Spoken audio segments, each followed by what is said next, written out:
Yoma Daf Kaf Chet Amud Aleph, bonjour. Aujourd'hui, nous finissons le Perek Bezrat Hashem.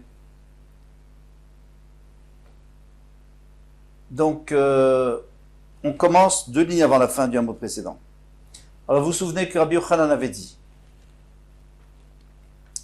il avait dit un chidouche, il avait dit que Sidur HaMa'aracha, c'est-à-dire l'organisation de la Ma'aracha, du foyer du Beth Amikdash, qu'on faisait la nuit, eh bien, si un étranger le faisait, c'est-à-dire quelqu'un qui n'était pas Kohen, il était Chayav Mita.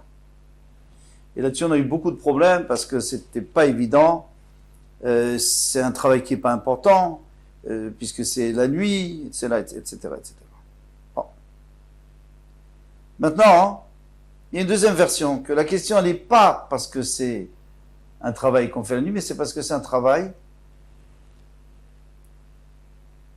qui n'est pas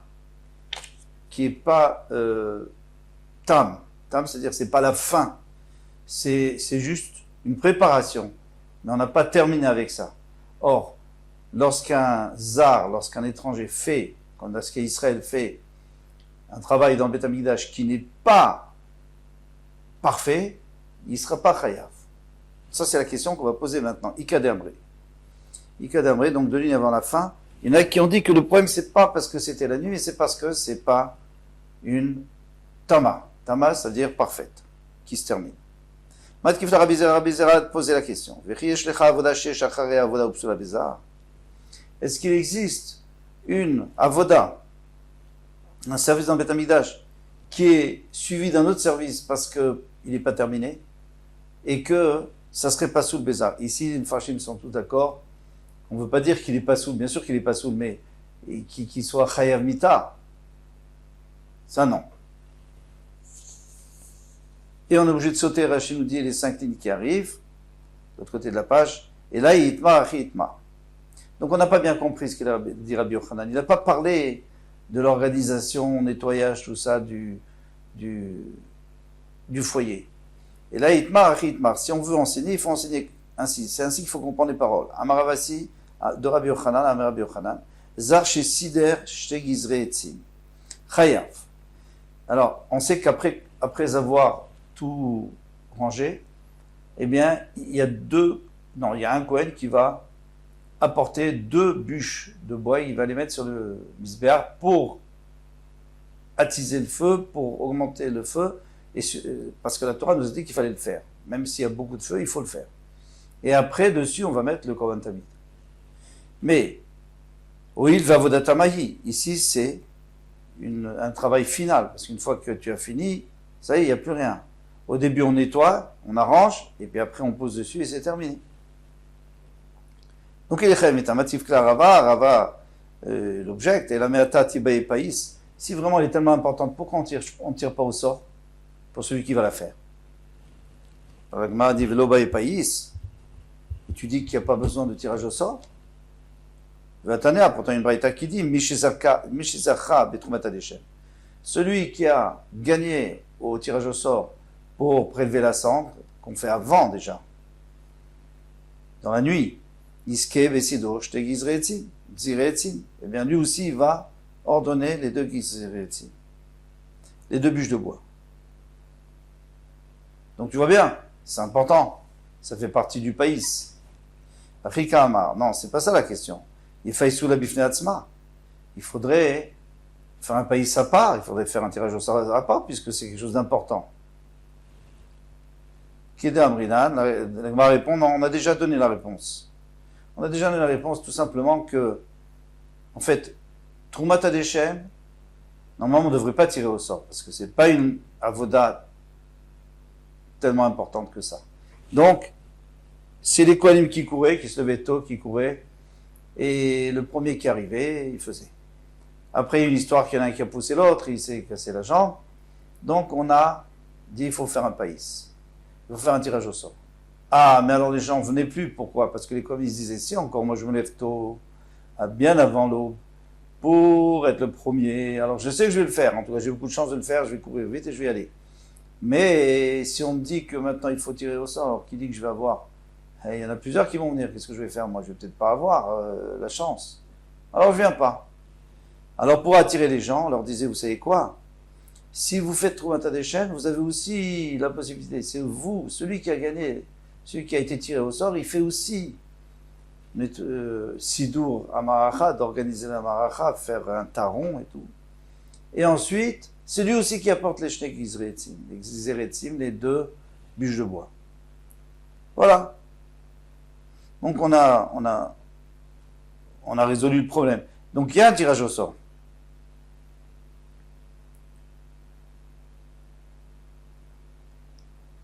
Moi, je me suis posé la question. D'accord. Mais avant qu'il y ait cette histoire, qu'est-ce qu'on faisait avant qu'il y ait cette histoire, qu'il y en a un qui a poussé l'autre? Qu'est-ce qu'on faisait? Troumat Hadeshen, il n'y avait pas de tirage au sort. Alors, qu'est-ce qu'il faisait, Shnei Gizretzim? Je pense qu'il y avait un tirage au sort pour les Shnei Gizretzim. La Gemara dit, les Memra d'Avodatama.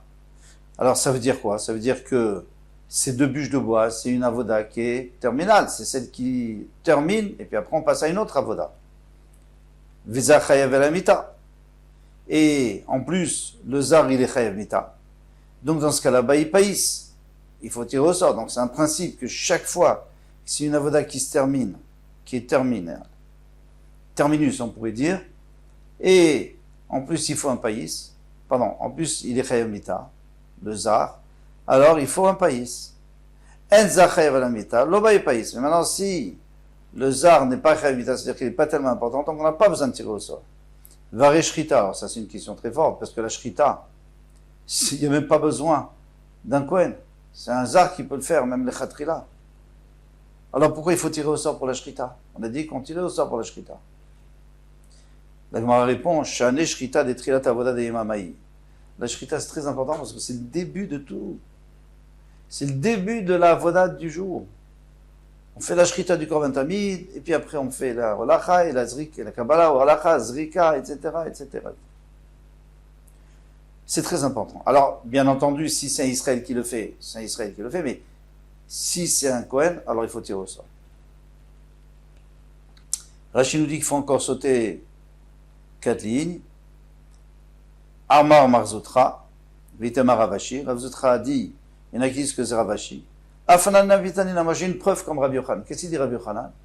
Il dit que Shnei Gzirei Etzim, eh bien, c'est une avoda tama, et un zar qui le fait, il est chayav mita.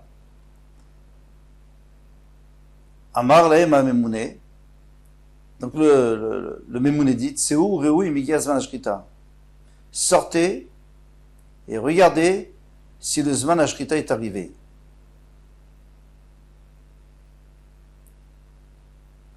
Veilu zman sidur gzirei etzim lo katane.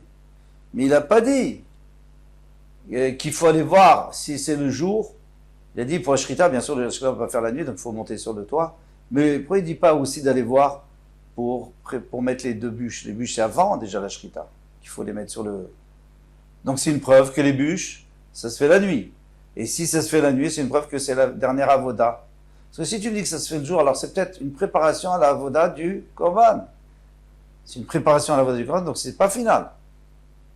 Donc c'est pas une avoda qui est terminée, c'est pas un travail qui est terminé, puisqu'il faut encore mettre les varim dessus, les brûler, après ça sera terminé.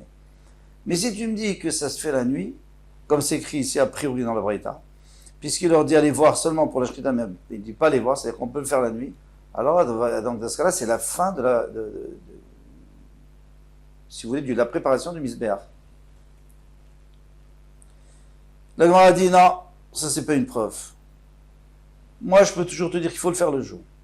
Alors, pourquoi il ne lui dit pas voir si c'est le jour? Parce qu'au pire, si on s'est trompé, parce que par la fenêtre, on voyait s'il faisait le jour ou pas. On pouvait se tromper, comme on a vu dans la Mishnah, comme on va voir dans la Mishnah. Alors, au pire, si on se trompe pour les Gzirei Etzim, c'est pas grave. Tu en remettras.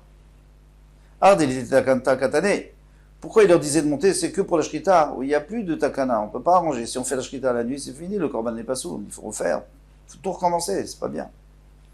Ardeit takanta lo katane. Mais ceux pour lesquels il y a une takana, par exemple les deux bûches de bois, d'en remettre des nouvelles, alors c'est parfait. Alors c'est pas peine de monter sur le toit.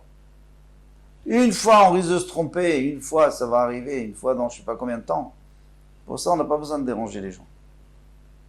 Adranalach, Barishona, eh bien, il faudra recommencer.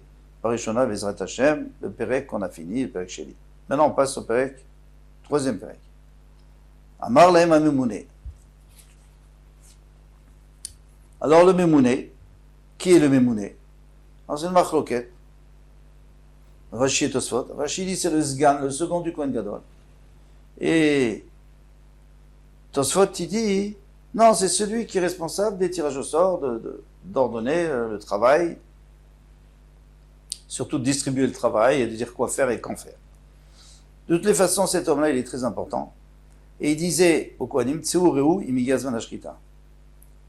Sortez. Donc c'était le matin, on avait déjà fait Troumata des chaînes, on était prêt au Korban Tamid. Eh bien, allez voir si c'est le moment de la Shkita, c'est-à-dire Hamoud HaShachar. Hamoud HaShachar, c'est pas le lever du soleil, mais c'est le lever du jour. On va expliquer tout ça. Imegia, si c'est arrivé, Aro Omer, celui qui a vu, disait Barkai. Barkai, ça veut dire quoi Barkai? Ça veut dire le matin est clair. C'est bon. Matthieu Ben Shmuel, Omer, Matthieu Ben Shmuel, lui, il exige que ça soit un peu plus que ça. Il faudrait que tout l'Est soit éclairé jusqu'à Chevron. Mais Omer, et lui dit oui. D'accord, on verra qu'est-ce qu'il dit oui. Et pourquoi est-ce qu'on a eu besoin d'envoyer quelqu'un? Alors, déjà, on va essayer d'expliquer jusqu'à Chevron. Écoutez, celui qui a déjà vu le lever du matin, il faut se lever très tôt, par exemple à Shavuot, eh bien, à l'horizon, on voit une petite lueur, d'abord rouge, bleue, blanche. Mais c'est comme un hamoud HaShachar, c'est comme un pilier comme ça, assez étroit, et tout à l'est. Très bien. Maintenant, si on attend un peu, ça va s'élargir, et ça va s'approfondir, c'est-à-dire que ça va arriver vers nous. Voilà. Alors maintenant, on est au Beth Amikdash. Alors moi, je vous dis par expérience, parce que j'ai déjà essayé, j'étais pas au Beth Amikdash, mais pas loin. On est au Beth Amikdash. Le matin se lève. On peut voir jusqu'en Jordanie. Bon, après, il y a les montagnes. Donc le soleil se lève, ou plutôt, le soleil n'est pas encore levé, pardon, le jour se lève, et on voit comme un petit rond blanc qui se lève. Ça, c'est Hamoud HaShachar, et d'après le Tanakama, c'est parfait. Vient Matthieu Ben Shmuel, il dit attendez, ça va s'élargir jusqu'à Chevron. Alors Chevron est à ma droite. Si je suis à Yerushalayim, Chevron est à ma droite. La Jordanie est devant moi, Chevron c'est à ma droite.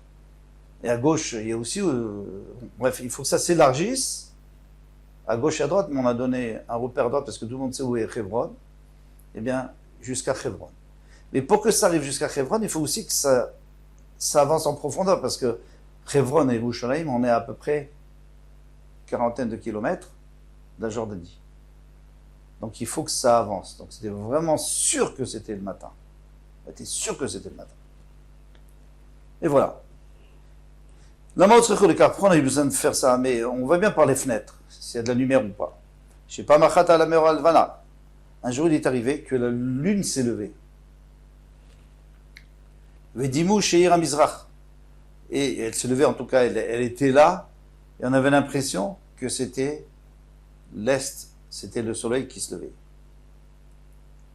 Alors on verra plus loin dans la Gemara que c'est pas possible à Yom Kippour. Parce que ça, c'est que vers la fin du mois. Vous avez aussi remarqué. Au début du mois, on ne la voit pas le matin. En tous les cas, elle ne se lève pas le matin, elle se lève, elle est déjà levée même avant la shkia, le soir. Et a priori, elle se couche. Veshachatu et tatamid. Alors, ils ont fait la shkita du Korban Tamid. Et puis après, ils se sont rendus compte que c'était même pas le jour. Ils ont regardé par la fenêtre, finalement, et c'était la lune. Donc, ils ont dû le brûler à l'endroit où on brûlait les korbanot qui étaient psoulis. Au Ridou, Kohen Gadol et Betat Fila. Et puis après, on faisait descendre, puisque c'était le matin, donc on faisait descendre le Kohen Gadol au Beta Tefila pour se tremper, parce qu'avant chaque avoda, il devait se tremper et se changer les habits. Zekla la Yaba Mikdash. Il y avait un klal dans le Mikdash, et donc là c'est l'obligation du premier mikvé. Quand la Messachet Raglav, tout celui qui va faire ses grands besoins, le matin par exemple, t'as une tvila, ou même la journée, eh bien il doit faire une tvila, après, une tvila entière. Et quand la Messachet Metil Maïm, et tout celui qui va aux petits besoins, t'as une Kidush Yadayim Raglaim, il suffit de se laver les mains et les pieds en sortant des toilettes. Voilà pour notre Mishnah qu'on va développer demain, Bezat Hashem Kol Tuv.